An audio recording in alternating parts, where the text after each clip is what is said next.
印度的那个脏手啊，又伸到比亚迪这儿来了，这真的是啊，饿极了，逮谁都想嗦了2口。能啃动的他就回血，啃不动的就当磨牙了，是吗？不过这次啊，用在已经实施了双线隔离的比亚迪身上，怕是要崩掉2颗牙了。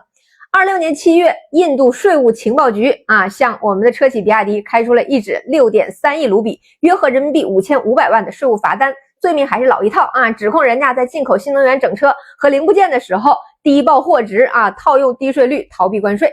印度本土媒体呢随即跟进造势啊，明显就是要将此案包装成为整治外资逃税的标杆案例，舆论层面一度啊形成了一边倒的这个声讨的态势。然而呢，事件的走向并未如印度官方预期推进，比亚迪回应就一句话：你找错人了啊！印度本次罚单所指向的乘用车进口业务，比亚迪在印度境内既无法人主体，也没有直接的运营团队，所有的进口报关纳税环节均由印度本土第三方啊独立完成。买办也就是说，从法律和国际税收的常设机构红线来看，这批货的进口行为实施主体和纳税义务人清一色的都是印度本地企业，跟比亚迪中国总部半毛钱关系都没有。印度税务部门完全是混淆了业务主体边界啊，看着路上跑着的比亚迪的车，就想当然的要把这个手啊伸向深圳的这个总部，结果连个受罚的主体啊都没摸着，一场声势浩大的税务追缴，最终啊因为处罚主体完全错误，沦为了一场国际商业领域的乌龙，脏手啊打在了空气上。这并不是一次偶然的法务胜利啊，在现在西方造不出骗不着只能明抢的阶段，中企出海尤其是必然要面向国际的车企出海，现在的段位啊已经是到了新的境界了。这场闹剧一般的啊罚单背后，其实是我们预判了印度的预判，是印度长期依赖的产业保护逻辑跟中国企业已经进化到 next level 的全球化风控体系之间的一次硬核碰撞。如果说啊义务全款发货，超高的预付款是应对印度市场的 1.0 版本，福建往印度卖鞋先发左脚，付了尾款再发右脚是 2.0 版本。那现在随着我们更大规模的出海加速，吃了这么多次鳖之后，终于进化出来的 3.0 应对策略。印度擅长的就是利用极其模糊的税收规则和极其霸道的追溯性稽查来进行制度性的收割啊。远的有沃达丰被追缴20多亿美元的资本利得税，近的有咱们中国的手机厂商啊惨遭资金冻结。22年小米被冻结了差不多48亿人民币啊 ，vivo 的高管被扣留，甚至连大众汽车这种老品牌欧洲贵族啊，在25年都被翻旧账，要追缴12年前的零部件进口税。这真的是啊，国家没钱了，什么旧账都给你算明白了。那印度这种关门打狗的玩法，本质上就是把税务当成了一种不对称的武力杠杆。早在22年左右，比亚迪其实也动过在印度建厂的心思，但是印度当时胃口极大，不仅强制要求合资，还明里暗里要求转让刀片电池这种核心技术。那也就是那次试探呢，让比亚迪敏锐的给印度市场打上了一个高危的标签。既然你图谋不轨，那咱们就换个玩法。现在比亚迪在印度的乘用车业务走的是非常纯粹的轻资产代理模式，交易啊直接采用预付款加人民币跨境结算，货款一把汇入国内的账户，你在印度本地银行的账上找不着一笔比亚迪的营收和利润，在印度街头你也查封不到比亚迪的任何一寸固定资产。那资金链路和实体产业的双重隔离，从根本上抽干了印度政府可以用来强制划扣或者威胁冻结的蓄水池。你要是想罚款，对不起，我在这里就是一个只有产品没有实体的影子。这种前置性的风控降维打击啊，完美的诠释了什么叫不战而屈人之兵，你爱找谁找谁去。其实呢，换个宏观的角度来看，比亚迪现在在印度的表现能如此从容啊，绝不仅仅是因为法务做得好，真正的底气来源于它已经形成的全球化的布局和庞大的业务基本盘。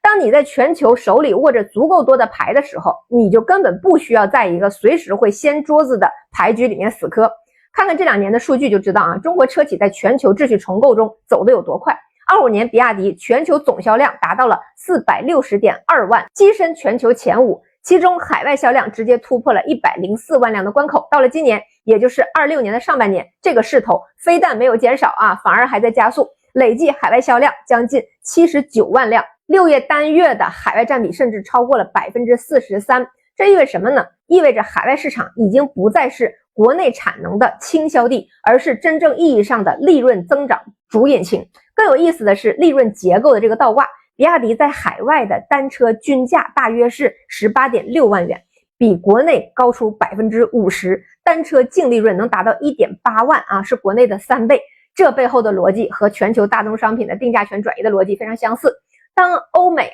传统的汽车工业在向新能源转型的过程中出现了长期的产能和技术的断层的时候，那现在就是中国车企大杀四方的最佳时刻。高额的海外利润不仅给比亚迪提供了源源不断的现金流，更赋予了它在全球范围内进行战略腾挪的空间。印度的市场说大也大，说小也可以小。为了固化这种优势比亚迪在全球范围内也构建了属于自己的物理护城河。截止到今年上半年，泰国15万辆产能的工厂已经投产，本地化率做到 70%， 直接辐射整个东盟和右舵车的市场。这不是阿努廷又来了吗？可以说有些生意你不做，自然有人做。那巴西工厂在拉美继续稳扎稳打，而欧洲匈牙利的工厂也在今年4季度全面量产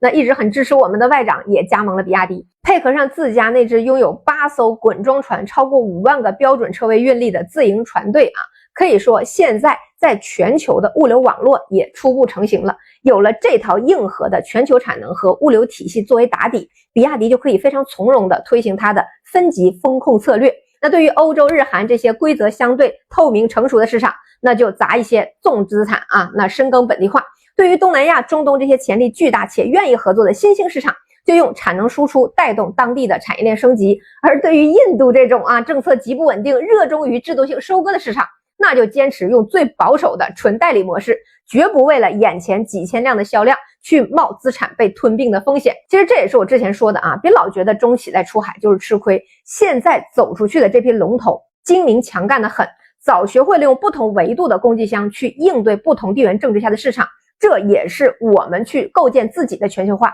必然要迈出的一步。那反观印度呢，这次的脏手无处安放，其实也是它长期产业短视必然走向穷途末路的一个缩影。印度别的事情都很灵活，唯独工业化这个路径它走得很轴，就坚定的认为只要把关税壁垒筑得足够高，只要用税务大棒把外资的利润强行留在国内，就能够倒逼出一个强大的本土产业链。他们针对进口整车的这个综合税率能超过 150%， 连散件组装的关税都在 30% 以上。但纵观全球所有后发完成工业化的国家，可以扭曲经济要素，但是不可能扭曲经济常识吧。印度向世界学习的时候这个态度主打的就是一个吃苦受累的我都不想学，你就教我有没有一本万利不用使劲的办法。于是就出现了这种高关税没有逼出任何一个像样的印度车企，反而让本土的企业在封闭的温室里越来越弱。曾经占印度新能源市场80%份额的塔塔汽车，到了25年份额直接腰斩，底层的原因就是他们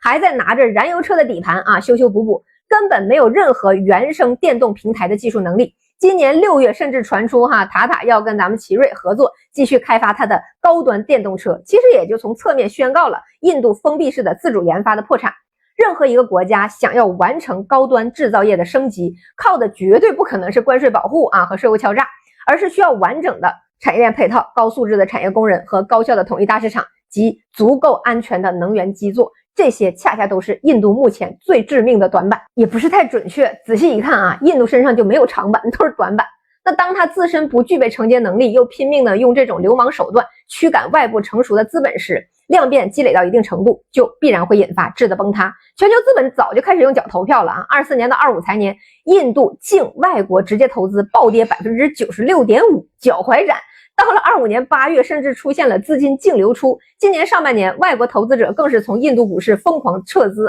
276亿美元，创下了30年来的最大撤资记录。印度引以为傲的人口红利和市场潜力，正在被他们自己亲手瓦解的信用体系一点一点反噬。这其实也给我们提供了一个极其生动的全球化博弈的样本。任何一种制度或策略，如果没有了持续利益共赢的基础，那分崩离析也就不远了。印度试图靠着打劫外资来给自家垫桌腿，短期内确实能够拿一点账面上的罚款，但长期来看，他们正在自己亲手拆掉自己融入全球现代化产业链的承重墙。而对于正在步入全球化深水区的中企来说，这就是最真实的战场。核心技术自主权是我们不被任何人拿捏的根本底气，而完善的国别风控体系和风险隔离机制，则是我们能在全球风浪中行稳致远的压舱石。现在回过头来看，比亚迪把印度这6亿罚单变成一张废纸的整个操作，你就会明白，属于中企主导的全球化的新秩序，不是靠别人施舍来的，而是靠